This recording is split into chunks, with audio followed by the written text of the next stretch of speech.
INFJs, here is the danger of seeing what others don't. You see through the veil, and that is both your blessing and your undoing. Because once your eyes open to what others refuse to notice, you can never unsee the truth that quietly breaks you. You always knew that your perception ran deeper than anyone around you seemed comfortable with. From an early age, you could sense the mood in a room before a word was spoken. You could feel when a friend was lying just to keep the peace, or when a smile hid exhaustion no one else cared to notice. You didn't ask for this awareness. It arrived uninvited, carving its way into your empathy, until you learned to carry entire worlds inside your chest. The world often praises sensitivity, calling it compassion, intuition, or even wisdom. But what people rarely admit is that seeing too much can hurt. When your mind connects dots others ignore, when your intuition exposes motives hidden beneath casual laughter, when your empathy reads between silences, it begins to feel less like a gift and more like standing in a storm without shelter. You live in that space between knowing and pretending not to, between wanting to reveal what you see and fearing what might happen if you do. And that's where the dangers begin. 1. The danger of being the unseen truth-teller. The first danger comes quietly, disguised as honesty. You see something others don't, and you speak it gently, believing truth is a light that helps people grow. But instead of gratitude, you meet discomfort, eyes that look away, voices that go silent, hearts that retreat. You learn that people don't really want the truth. They want validation dressed as kindness. When you point out the fracture in a relationship, the manipulation in a friendship, or the emptiness behind someone's success story, you become the threat. You start to wonder if there's something wrong with you for seeing so much. You question why your attempts to help often end in distance. But it's not you. It's the resistance of those still clinging to illusions that protect them. This danger teaches you to filter your words, to soften your insights, to bury your perception under a calm smile. You begin to live two lives, the one where you quietly see everything, and the one where you pretend you don't. That split becomes your silent exhaustion. 2. The danger of emotional absorption. When you see what others don't, you also feel what others can't. You sense energy like texture, emotion like sound. Someone's unspoken pain can live in your body as if it were your own. It starts small. A conversation leaves you drained. A crowded room tightens your chest. An argument between strangers leaves a residue you can't explain. Over time, you realize that your empathy acts like an open door. Every emotion walks in, even the ones that were never yours to carry. You try to shield yourself by reasoning, by solitude, by distraction, but your intuition keeps scanning, keeps absorbing. The world becomes a frequency too loud to bear. You start to crave silence, not because you dislike people, but because their energy feels like static against your nervous system. This danger lies in compassion, turned inwardly destructive. You want to heal others, but you forget to release what isn't yours. You start mistaking empathy for responsibility, believing it's your duty to fix what you merely feel. Learning to separate your heart from what you sense becomes an act of survival. 3. The danger of being misunderstood. There's a loneliness that comes from being the only one who notices the invisible patterns, the tension under someone's laughter, the contradiction between what they say and what they feel. When you speak from this perception, people often call you intense, oversensitive, dramatic, or even paranoid. They don't see how carefully you observe before you speak. They only hear the discomfort of your accuracy. So you withdraw. You learn to keep your insights inside, not because you want to hide, but because you're tired of explaining a language no one else seems fluent in. You shrink your light to make others comfortable. Yet the misunderstanding doesn't end there. It extends into relationships, friendships, workplaces. Everywhere your insight threatens the simplicity people prefer. This danger can twist your self-image. You start to doubt your intuition, gaslight yourself, pretend you're exaggerating, just to belong. But belonging that requires blindness is not belonging, it's surrender. Still, you keep doing it for a while, because being misunderstood hurts less than being alone, until it doesn't. 4. The danger of carrying secrets you never asked for. Because you see deeply, people confess to you, sometimes without even realizing it.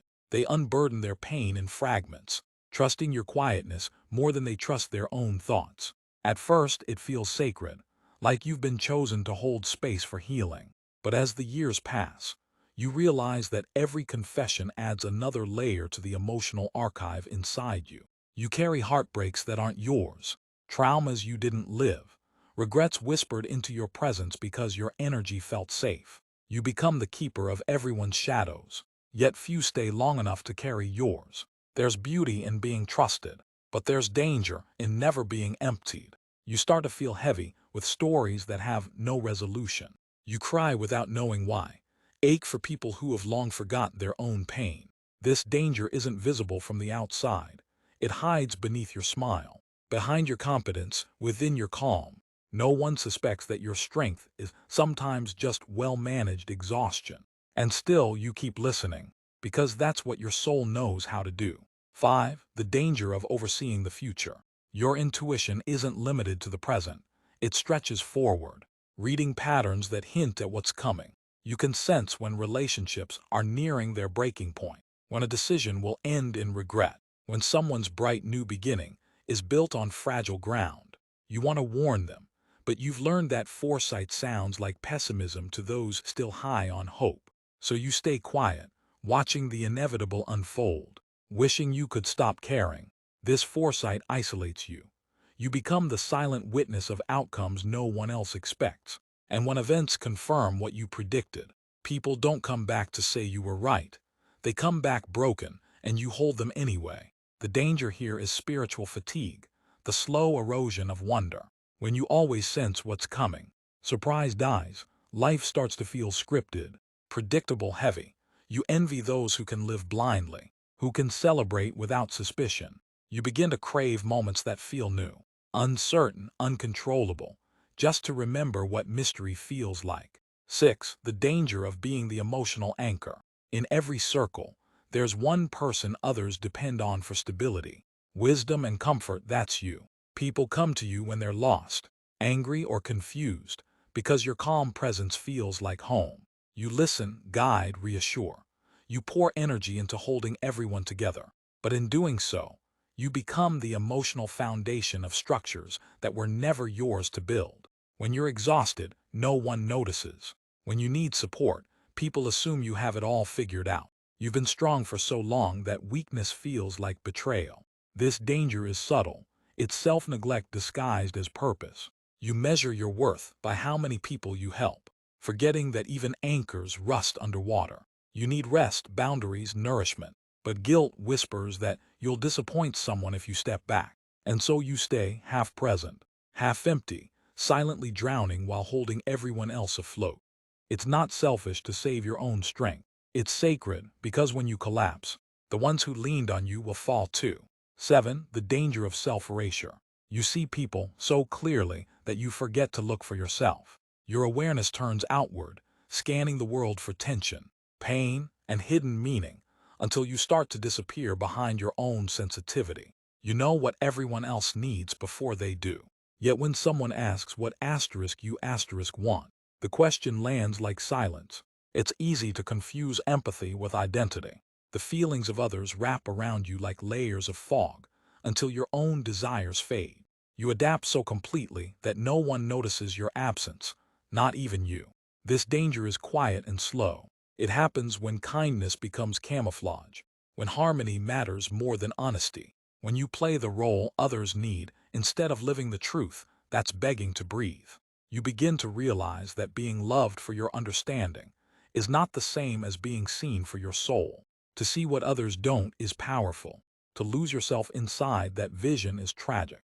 So you start the hardest work of all, learning to see asterisk you asterisk with the same compassion you give to everyone else. 8. The danger of being awake in a sleeping world. There comes a point when your insight feels less like awareness and more like exile. You walk through life noticing contradictions that others ignore, how cruelty hides behind charm, how truth bends for convenience, how most people would rather stay numb than feel. You try to wake them gently, but the sleeping world resents the dawn.